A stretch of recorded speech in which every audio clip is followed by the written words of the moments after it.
Olá, essa é a disciplina de Morfologia do Português. Hoje nós iniciamos o nosso segundo módulo, que trata da flexão nominal e da flexão verbal, da nossa primeira unidade, onde falaremos da flexão dos nomes. Uma pequena introdução. Nós vimos nas aulas passadas que as formas livres e as formas dependentes constituem os vocábulos mórficos. O vocábulo mórfico tanto pode constituir-se de uma unidade indivisível, um só morfema, ou seja, um vocábulo unimorfêmico, quanto pode ser composto de duas ou mais unidades menores, dois ou mais morfemas. A nossa pergunta é: como proceder para destacar cada um dos morfemas constitutivos do vocábulo mórfico? Como vimos, os morfemas são unidades de significação, ou seja, só faz sentido segmentar se o segmento corresponder a uma significação. Deve-se fazer a comutação com outros vocábulos para identificar as unidades em contraste, segundo o princípio da oposição. Como vimos também nas unidades anteriores, a comutação consiste numa operação contrastiva por meio de permuta de elementos para a qual são necessários dois procedimentos: a segmentação do vocábulo em subconjuntos e a pertinência paradigmática entre os subconjuntos que vão ser permutados. A comutação, vale lembrar, é a troca de um elemento no plano da expressão, de que resulta uma alteração no plano do conteúdo. Vamos trabalhar então com dois exemplos de comutação, um relativamente aos nomes e outro relativamente aos verbos. Então, olhando aí para as desinências de gênero e número, a gente faz a oposição entre pato e pata, e aí podemos depreender o morfema de gênero, e entre pato e patos, da qual a gente pode fazer a depreensão do morfema de número. Nos verbos, por exemplo, para fazermos a depreensão da raiz ou do que a gente chama de semantema dos verbos, a gente coloca o paradigma usando sempre a mesma terminação verbal e aí a gente pode depreender a sua raiz, como, por exemplo, encantar, estudar, casar ou alarmar. A comutação se baseia no princípio de que tudo no sistema linguístico é oposição e consiste na substituição, pelo confronto, de uma forma por outra. Trata-se de realizar a permuta de uma parte do vocábulo por outra e verificar se essa permuta produz alterações na significação. Nós brincávamos antigamente e dizíamos que a comutação é como se fosse um jogo de 7 erros, onde a gente procuraria as diferenças que existem em um e que não constam no outro.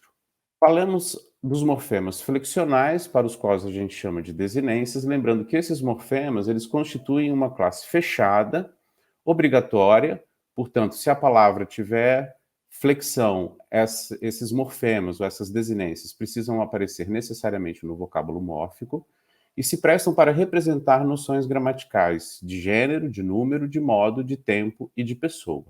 Nos vocábulos variáveis, que são os casos dos nomes e os verbos, a gente tem nos nomes, nos substantivos, nos adjetivos, pronomes, artigos e numerais. A flexão nos nomes. As desinências nominais classificam-se em desinências de gênero, onde a gente faz a oposição entre o masculino e o feminino, e as desinências de número, onde a gente depreende a distinção entre singular e plural. Então, dizemos que há flexão nominal, por exemplo, nos nomes e pronomes. Quando há flexão de gênero, a gente tem oposição entre masculino e feminino, e quando há oposição de número, a gente faz oposição entre o singular e o plural. Tradicionalmente, as gramáticas normativas, especialmente, abordam com certa superficialidade a questão do gênero, limitando-se a afirmar que, em português, há dois gêneros, masculino e feminino, e fazendo certa confusão entre gênero e sexo. Mas o que significa especificamente gênero numa língua? O gênero é a classificação gramatical obrigatória para todos os substantivos. Então, para muitos substantivos, o gênero não tem qualquer valor semântico, cumprindo apenas o seu preceito gramatical obrigatório. Para outros substantivos, o gênero repercute na significação, de forma variada e imprevisível. E em certos substantivos pertinentes, especialmente aos seres sexuados, o gênero apresenta relação com o sexo. Na definição de Matoso Câmara, os nomes, diferentemente do que sugere a nomenclatura gramatical brasileira e as gramáticas escolares, se distribuem em 3 grupos. No primeiro grupo, nós temos os nomes substantivos de gênero único, onde não há flexão, e não há distinção entre masculino e feminino, então a flor é sempre feminino, o livro é sempre masculino, o carro, a mão, a lua, o avião, a cobra, o jacaré e etc. A gente tem um segundo grupo de nomes substantivos de dois gêneros, mas ainda nesses casos não ocorre flexão. A flexão é dada sempre via sintática, ou seja, pela mudança do artigo da palavra, né, do determinante da palavra. É o caso, por exemplo, de o artista ou a artista, o personagem, a personagem, o mártir, a mártir, o diplomata e a diplomata, o aprendiz, a aprendiz. E há, por fim, um terceiro grupo, que são os nomes substantivos de dois gêneros com flexão, onde a gente tem, então, tanto a modificação nos determinantes, nos artigos, quanto a modificação nos vocábulos mórficos, nesse caso, no final da palavra. Então, a gente tem o menino em oposição à menina, o doutor em oposição à doutora, e o peru, por exemplo, em oposição à perua. Na descrição do gênero, as formas masculinas são consideradas não marcadas, como acontece também com a maior parte dos nomes femininos. Somente os nomes aos quais se adiciona a desinência a para o feminino, estabelecendo, portanto, uma oposição privativa com a forma correspondente masculina, são marcados quanto ao gênero. Então, por exemplo, a gente tem pata em oposição a pato e viúva em oposição a viúvo. Pensando então nessa descrição do gênero, especialmente olhando por um diagrama arbóreo, o esquema básico da descrição da estrutura flexional do gênero é o acréscimo da desinência de gênero, que a gente agora passa a chamar de DG, desinência de gênero. Se ocorrerem outras alterações formais além da adição da desinência de feminino, são mudanças morfofonêmicas secundárias, em geral condicionadas fonologicamente. Veja com isso que a gente está querendo dizer que na mudança de gênero do masculino para o feminino, basicamente é feito o acréscimo do morfema de gênero. Em alguns casos, existe motivação que está lá no nível da fonética e da fonologia, ou seja, alguma questão do som da palavra. Então, nesse exemplo que a gente está trazendo aqui, de sogro versus sogra, percebam que a gente tem, além dessa modificação no morfema de gênero, de o masculino para a feminino, a gente tem ainda uma distinção de abertura da vogal o, que em sogro é fechada e em sogra é aberta. E por fim, vale lembrar também, há casos, especialmente no português, nos quais a oposição de gênero não se faz por flexão, mas através do uso de heteronímias. É o caso, por exemplo, de pai e mãe, boi e vaca, assim por diante. Ou seja, a gente usa duas palavras diferentes, uma para marcar o masculino, a outra para marcar o feminino. A flexão de número. O número é uma noção gramatical que distingue um elemento apenas, singular, e mais de um elemento, no caso do plural. Além da oposição simples entre singular, um só elemento, e plural, devemos distinguir outros casos. Especificamente aqui vamos falar desses três casos. Certos substantivos no plural não significam mais de uma unidade da referida espécie. É o exemplo, por exemplo, dos óculos, as calças e assim por diante. Outros substantivos mudam de significado quando se flexionam no plural. Então, a gente não tem, de fato, aí uma oposição de número especificamente, a gente tem praticamente uma mudança de significado mesmo. É o que se dá, por exemplo, em a honra e fazer as honras, por exemplo, e o bem versus os bens, né? Então, o bem é uma qualidade, fazer o bem, etc., ao passo que os bens seria, por exemplo, o conjunto de patrimônio de uma determinada família ou de uma determinada pessoa. E a gente tem também os casos no português brasileiro em que determinadas palavras, ainda que apareçam no singular, expressam a ideia de coletivo. A gente chama isso de substantivos coletivos, né? Então a gente tem lá cães, matilha, né? Ilha, por exemplo. Então o conjunto de ilhas seria o arquipélago. A determinação do número. Bom, a flexão de número nos nomes variáveis, substantivos, adjetivos, pronomes, artigos e numerais é determinada pela oposição na qual a presença do morfema de plural S se opõe à ausência de morfema no singular. Isso que a gente já estudou, inclusive, nas nossas outras unidades, lembrando que se chama de morfema zero. De uma maneira geral, então a gente teria o seguinte diagrama arbóreo para fazer a descrição do número, percebendo que DN significa a desinência de número. Então, nos nomes a gente tem a raiz, mais a desinência de gênero, masculino ou feminino, mais a desinência de número, singular ou plural.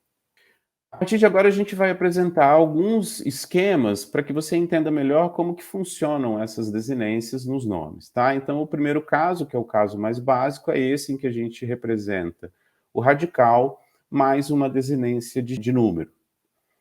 Após o radical, para vocábulos atemáticos, por exemplo, como guri, guris, peru, perus, café, cafés, gambá e gambás. Após o tema, para vocábulos temáticos, que é o caso de sapo, sapos, dente, dentes, nosso, nossos, ostra e ostras. A gente tem ainda um segundo esquema, onde a gente tem um radical menos a vogal temática, mais a desinência de gênero e mais a desinência de número. Refere-se aos nomes temáticos. Então, nesse caso, havendo acréscimo da desinência a vogal temática ela é suprimida. Então a gente tem lá garotos, garotas, aquele, aquelas, este, estas e oitavas. O terceiro esquema representa a radical, o radical, mais a vogal temática, mais a desinência de número. Esse esquema ocorre com nomes terminados pelas consoantes L, S, R e Z. Por exemplo, mal, o plural se faz em males, mês, o plural se faz em meses, mar, o plural se faz em mares, e algoz, o plural é feito em algozes. A gente tem ainda um quarto esquema, onde a gente tem um tema, mais a desinência de número. A gente apresenta um caso de alomorfia da raiz, representada pela supressão do fonema lê, mais mudança da vogal temática e para i. Então, pensando numa forma hipotética, em que animal teria como uma forma muito antiga animale, a gente teria essa passagem, então, representando esses processos. Processo de alomorfia da raiz, com a supressão do lê, depois a mudança da vogal temática. Então, a gente teria animale, animales, animais, animais, com i. Ocorre com nomes terminados em al, el, ol e u, que têm um tema teórico em lê, tais como bananal ou anel, anzol, azul, por aí vai. Exemplos, né? Então a gente tem capital, capitais, coronel, coronéis, farol, faróis, azul, azuis. Os próximos casos a gente vai ver que são os nomes terminados em il, e tem casos distintos. Então, no quinto esquema, a gente tem o tema, mais a desinência de número, a gente tem uma alomorfia da raiz, representada pela supressão do fonema lê, mais a alomorfia da raiz, representada pela alteração da vogal i em e, mais a alomorfia da vogal temática e para i. Então, numa forma hipotética, facile, faciles, facies, facees, fáceis. Isso ocorre com os nomes terminados em il, sendo i uma vogal átona. Veremos então no próximo esquema, que é o sexto esquema, inclusive, que a grande distinção está exatamente nessa distinção entre o posicionamento do acento, ou seja, não acento gráfico. Lembrando, o acento do ponto de vista da maior proeminência intonacional. Então a gente tem casos como útil, que tem o plural em úteis, e o caso de ágil, que tem o plural em ágeis. Segundo esquema, então, pensando nas terminações em il, né, a gente tem um tema, mais a alomorfia da raiz, representada pela supressão do L, mais a alomorfia da vogal temática, mais a crase, porque a gente vai ter duas vogais idênticas. Então, isso ocorre com os nomes terminados em il, sendo i uma vogal tônica. Então, exemplos é funil, funis, estudantil, estudantis, hostil, hostis. Então, perceba que a gente tem dois casos quando os nomes são terminados em il. A gente tem o esquema 5, quando a vogal é átona, e a gente tem o esquema 6, quando a vogal é tônica. O sétimo esquema representa um vocábulo mórfico com tema, mais a desinência de número, mais a lomorfia da raiz, representada pela troca de an por on, mais a lomorfia da vogal temática o para e. Ocorre com a maioria dos nomes terminados em ão. Então, exemplos que a gente tem são fogão, que dá fogões, leitão, leitões, ladrão, ladrões, sapatão, sapatões, feijão, feijões. A gente tem o último esquema, que é o tema mais a desinência de número, mais a lomorfia da vogal temática o para e. Ocorre com alguns nomes terminados em ão. Então, esse é o exemplo de pão, de pães, de cão, de cães, alemão para alemães e capitão para capitães. Bons estudos. Essas são as nossas referências. Até a próxima unidade.